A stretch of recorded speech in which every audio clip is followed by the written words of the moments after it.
అందరికీ నమస్కారం. తెలుగు కథల పరిహారాలు ఫ్రమ్ యూకే ఛానల్కి స్వాగతం. ఏ సందర్భంలో శివుడు ఇంటిని కోల్పోయాడో ఆ కథని ఈ వీడియోలో విందాం. ఒకరోజు శివపార్వతులు విహారానికి వెళ్ళి తిరిగి వచ్చారు. వాళ్ళు వచ్చేటప్పటికి వాకిట్లో ఓ చిన్న పిల్లవాడు ఏడుస్తూ కూర్చున్నాడు. పిల్లవాడి వైపు చూసిన పార్వతిలో మాతృహృదయం ఉప్పొంగింది. బిగ్గరగా ఏడుస్తున్న పిల్లవాడిని ఎత్తుకోబోయింది. శివుడు పిల్లవాడిని ముట్టుకోకు అని పార్వతీదేవిని వారించాడు. ఆవిడ ఎందుకంత క్రూరత్వం ఎలా అనగలుగుతున్నారు అని అడిగింది.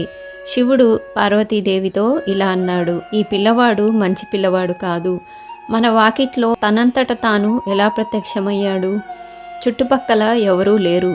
పోనీ తల్లిదండ్రుల పాదాల ముద్రలు మంచులో ఎక్కడా కనిపించడం లేదు. వీడు పిల్లవాడు కాడు అని. కానీ పార్వతీదేవి వీల్లేదు, నాలోని మాతృత్వం పిల్లవాడిని ఇలా ఏడుస్తూ వదిలేయలేదు అని ఆమె పిల్లవాడిని ఎత్తుకొని ఇంట్లోకి తీసుకెళ్ళింది. ఆమె ఒడిలో కూర్చున్న పిల్లవాడు చాలా సంతోషంగా కనపడ్డాడు. శివుని వైపు ఆనందంగా చూస్తున్నాడు. శివుడికి ఏం జరగబోతుందో తెలుసు. అయినా సరే కానీ ఏం జరుగుతుందో చూద్దాం అన్నాడు. పార్వతీదేవి పిల్లవాడిని సంధాయించింది, అన్నం తినిపించింది. అతన్ని ఇంట్లో వదిలి దగ్గరలోని వేడి నీటి బుగ్గలో స్నానం చేయడానికి శివునితో పాటు వెళ్ళింది. వాళ్ళు తిరిగి వచ్చేటప్పటికి ఇంటి లోపల వైపు తలుపుకు గడియ పెట్టి ఉంది. పార్వతీదేవి ఆశ్చర్యచకితురాలైంది. శివుడు, నేను చెప్పాను కదా పిల్లవాడిని ఎత్తుకోవద్దని, నీవు పిల్లవాడిని ఇంట్లోకి తెచ్చావు.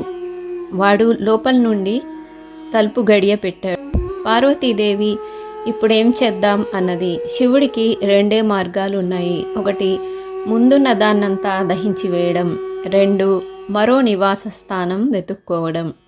అందువల్ల ఆయన ఎక్కడికన్నా వెళ్దాం, ఈ పిల్లవాడు నీకు చాలా ప్రియమైన వాడు కదా, నేను వాణ్ణి ఏమీ చేయను అన్నాడు. ఆ విధంగా శివుడు తన నివాసం కోల్పోయాడు. శివపార్వతులు ఆ ప్రాంతమంతా తిరిగారు. తగిన చోటు కోసం వెతికారు. చివరికి కేదార్నాథ్లో స్థిరపడ్డారు. మీకు కనుక ఈ వీడియో నచ్చినట్టయితే తప్పకుండా లైక్ చేసి షేర్ చేయండి. మరిన్ని ఆసక్తికరమైన వీడియోల కోసం ఈ ఛానల్ని సబ్స్క్రైబ్ చేసుకొని బెల్ ఐకాన్ క్లిక్ చేయడం మర్చిపోకండి. సర్వే జన సుఖినో భవంతు. Thanks for watching.